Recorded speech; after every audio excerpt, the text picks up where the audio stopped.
All right, so the last video I was talking about the different. Well, I was talking about one particular impact, um, one of the most devastating impacts of all, that happened about 66 million years ago, which basically wiped out the dinosaurs. All right, so um, and well, it wiped out all the dinosaurs except for the ones that I forgot to mention this, except for the ones that came from the bird-like dinosaurs.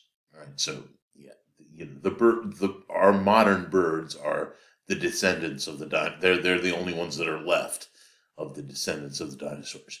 All right. So historically, and we can see evidence of this around the Earth. There's a huge, like, for example, there's a giant impact crater called it's actually called Meteor Crater, um, in Arizona. It's kind of on the way to the Grand Canyon if you're driving. There's this. It's a national park, and it's a lot of fun to go to. But anyhow, so there are different locations around the Earth where there's definitely scars, if you will, that are left over by impacts. Now, the thing about the Earth is, of course, the Earth has weathering, and of course, the Earth is an active planet, so that the geological forces will eventually erase the evidence. Right. So the typical meteoroid is, um, let's say, about 100 kilometers. Now that's a pretty massive object, um, and it has the equivalent of over 100 tons of dynamite. 100, um, a hundred, yeah, 100 tons of dynamite. Um, and generally a crater would be roughly 30 meters across. Um, if you had a 10 meter meteoroids, uh, so this is still in space. It could have the explosive power of a thermonuclear bomb. Um, and one of your study questions, this is more in, I think it's in chapter 11. Uh, oh, no, I'm sorry. It is chapter 11. We can actually calculate how much power how much energy, I should say, one of these meteors would have. It would be, of course, a meteorite because it would hit the Earth. Um, right, and so what we use with that is what's called kinetic energy, which is the energy of motion. So it has to do with the mass of the object. So let's say 100 kilograms. So it's the equation, and I'll do some examples of this. Is one half the mass, right? And the mass has to be in kilograms times the velocity squared. So one half mv squared. That's the kinetic energy, and that energy comes out in units called joules, and then you can convert the joules into either kilotons of TNT. So 1,000 tons of TNT, or even megatons of TNT. Right. So uh, the asteroid that destroyed the dinosaurs um, hit with the energy of, I think it's more than 100 million megatons of TNT, right? And that's more powerful than any hydrogen bomb that has ever been developed. Just to let you know. There's of course the famous meteor crater in Arizona. It's about a mile from one end of the rim to the other end of the rim. You can actually go down inside it. It's actually not that deep. It's about 200 meters deep or so. Um, we think it was created about 50,000 years ago. So there were humans around. I don't know if there might not have been humans in this part of of, uh,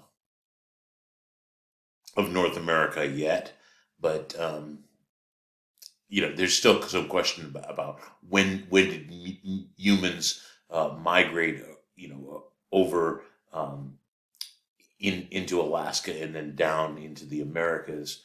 Uh, as far as what time? I mean, I think the latest, or sorry, the earliest that they would have went over, if I remember correctly, is about 40,000 years ago. But that number's constantly subjected um, to variation. If we find, we find some humans that are more than 40,000 years old in the new world, right?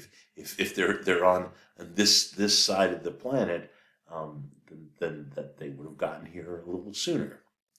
All right, so this is the estimate. There was also in the year 1908 in what is now Russia, in the region of Siberia, there was a region called Tunguska, and there was this huge. Let's see if there's a picture. I don't really show a picture of it. There was a huge picture, or a huge an asteroid. Sorry, it was. We don't exactly know what it was. It was probably an asteroid because it was it was made of more rocky material, and it flattened a bunch of trees in like a 30-kilometer distance. So that's a pretty good distance. Um, Fortunately, there weren't a lot of humans living in that particular area in 1908. But in fact, it was so remote that it took years for the Russians to get out there and investigate it. And this is an example of some of the meteorites. Remember, meteorite is if when it strikes the planet and some of it remains. They're generally shiny, dark. I mean, there's different ones, but that's just a typical view of one. And you generally only a few inches across.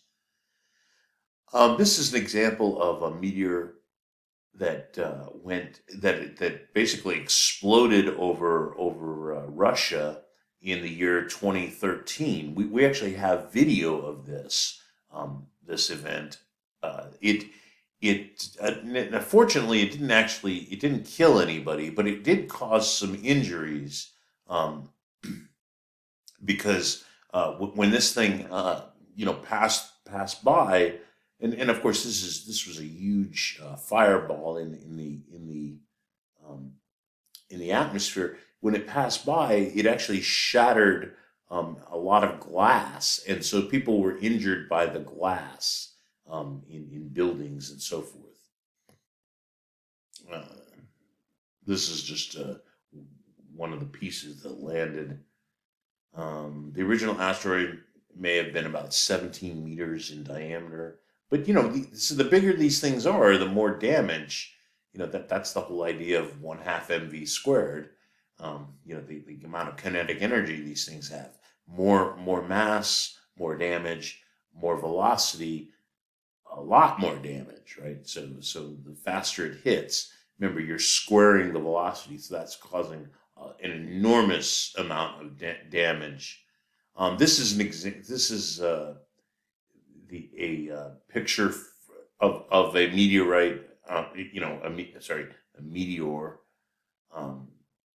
And I don't know if we actually have any of the meteorite material from this, but this is an impact that happened long, long ago.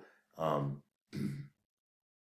you can only really see this from above, pretty high above. This was in Canada. Um, there's another one in Europe that's really large. Um, let's see. Going back about 66 million years ago, it says 65, but this was the end of what's called the Cretaceous period, right? Before that was the Jurassic period. Um, and that's, the Cretaceous is when there were all sorts of, the most dominant form of life were the dinosaurs, right? These terrible lizards, as they're called. Um, and these things had existed for perhaps 150 million years, and they had undergone evolutionary change. And when this we think it was either an asteroid or a comet hit the Earth, it wiped these things out. It didn't wipe them all out at once. I mean, the impact took place. We actually know where it crashed because there's still evidence of it. Most of it is underwater. That's how it's gotten the evidence has gotten preserved. The crater, anyway, that it caused. It's off the coast of the Yucatan Peninsula, um, this event was so powerful that as said before, it was the equivalent of 100 million, right? 100 million tons of TNT going off. I mean, that would be like an incredible, number of hydrogen bombs going off at the same time. All right, so if that now that didn't kill all the dinosaurs all at once. What kills the dinosaurs is this stirs up the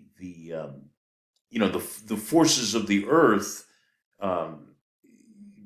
Probably that there was all sorts of volcanic activity that this triggered, and not only that, there was dust all over the planet. Like even though it hit around the Yucatan Peninsula, the dust spread all over the planet, and with that dust, there was a very rare isotope of iridium. Iridium is a very rare metal that was found all over the planet at the same level. In other words, the same geological. In fact, the guys, it was I think it was a father and son, the Alvarez, father and son or brothers, I can't remember. But anyhow, when they discovered this, they won a Nobel Prize. It was a major discovery. The iridium layer all over the planet was laid down about 65 million years ago, which there was a lot of uridium out in the asteroid belt, and not a lot found naturally on Earth. And so that was one of the things that got us thinking that this was a gigantic collision. And of course, now we actually have evidence of that. And so here's what happened is as the cloud extended around the Earth, the plants did not get as much sunlight as they needed in the Cretaceous period, and there were a lot of plants that died. And now, if the plants died, animals that ate the plants, I should say specifically dinosaurs that ate the plants, tended to die off. And then, of course, the food chain, it went right up the food chain. The dinosaurs that ate the plants died.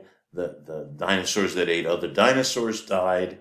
And, everything that was, more than about, that had a mass more than about 10 kilograms, an animal that was 10 kilograms or less, only those animals survived. And of course, the mammals survived. That was, after that is the age of mammals.